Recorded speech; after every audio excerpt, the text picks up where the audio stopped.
is more important than what I need to do. So come with me and I will walk with you. And you'd be surprised how many people say, it's all right, I can find it. Just tell me what aisle it's in. You weren't allowed to say, okay, have at it. It's like, I have said to people, you know what, I understand that, but I'll get in trouble if I don't walk you over here. They're like, what? Yeah, we have to. Oh, wow, I didn't know that. Okay? The point is, the same thing will happen to you and me. There are going to be people who are going to ask you and I for directions, and it's not enough to say, go over there and find it. My life is a mess, I'm depressed, I'm lonely, I'm sad, I need this, I need that. Oh, well, Jesus is over there, go find it. It's not going to work. You wouldn't do that with your kid, teaching them how to drive a car, would you? And if you did, you would do it once, because you'd have no car left. Dad, I want to learn to drive a car. Okay, it's a key, goes to the ignition, figure it out. No! It's not going to work. You can't learn any skill unless there's somebody to mentor you and to teach you and to walk with you. And you got to have somebody every once in a while who goes, that's not right. Do it like this. I was, at one point in my life, working out. I was going to lift weights and I was going to be really buff and really cool. And I had a friend, his name's Jeff Port. Jeff is the Ken doll of pastors. Okay? I mean, he's like 6'5", big Dutch boy, blonde hair, blue eyes, cut jaw, looks like Arnold. I mean, this guy was unreal. So I figure, I want Jeff to teach me how to lift, right? So we go to the club one day, and he showed me how to bench press. Now, Jeff worked out with like 320, 325. I'm like, you know, the bar. You know, with the little donut. You know, that's me, right? And he showed me how to hold the bar, and he showed me how to do this. And I think this can't be that hard. Pick it up, push it a few times, set it down, right? I go through my little tour that week with the owner of the club, and he's showing me all the machines and all the things that are available. And I'm like, okay, whatever. And I go in to work out with Jeff, and I'm lifting the bar. And he walks up to me, and I'm pushing it, and I just set it down, and he hit me on the hand, and he goes, who taught you how to hold the bar like that? And I said, what? He goes, who showed you how to hold the bar like that? And I said, Scott did. He goes, why are you listening to him? And I said, he's the owner of the gym. He goes, look at him. Look at me. You want to look like him? You want to look like me? I'm like, okay, you made your point. You got to have somebody who knows what they're doing walk with you. And as you can see, I didn't stick with the program very long. But it works. And he knew what he was talking about. It's not enough just to go, hey, go lift weights. You'll be fine. Because you can get hurt. You've got to have somebody who can walk with you. The thing is that people are looking around and they're searching. They're searching for answers to fulfillment and purpose and a meaning in their life. They're looking for answers. Some of them are looking for assistance. And it's not just enough to point them in the right direction.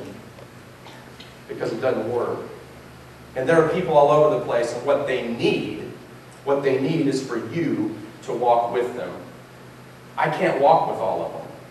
That's not my job. My job is not to go into the world and make disciples, baptizing them in the name of the Father, Son, and Holy Spirit.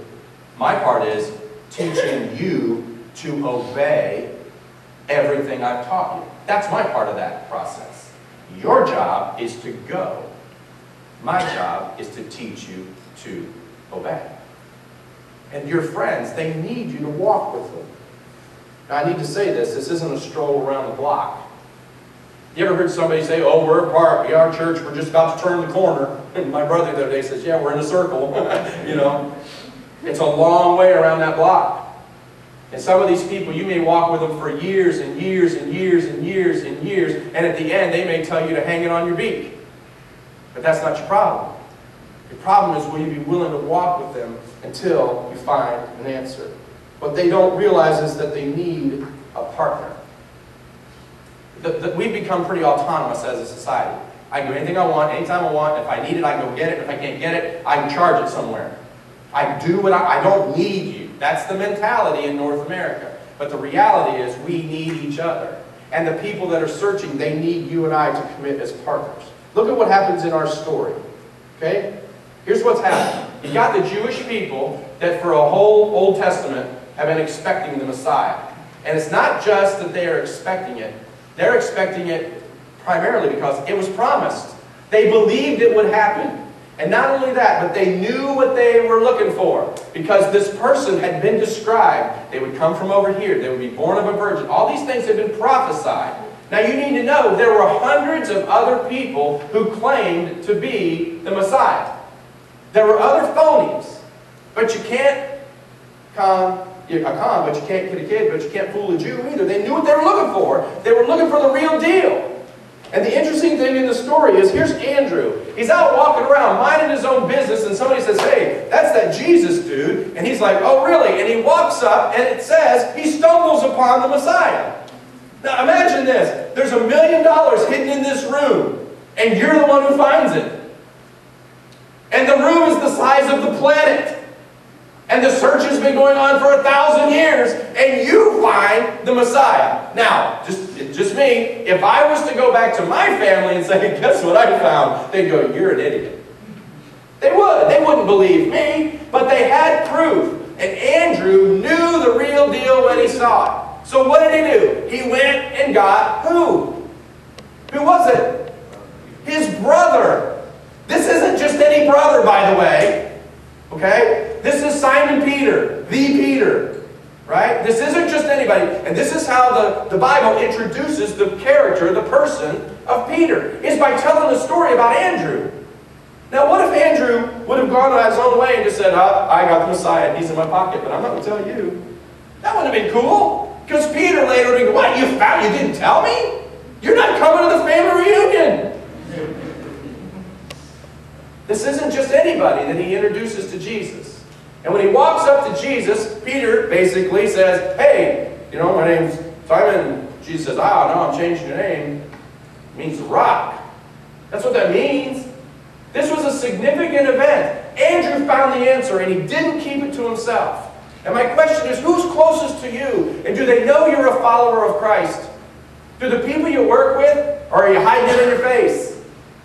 Do the people that live next to you, do they know you love Jesus and that you want to try to minister and care about them? Do they know?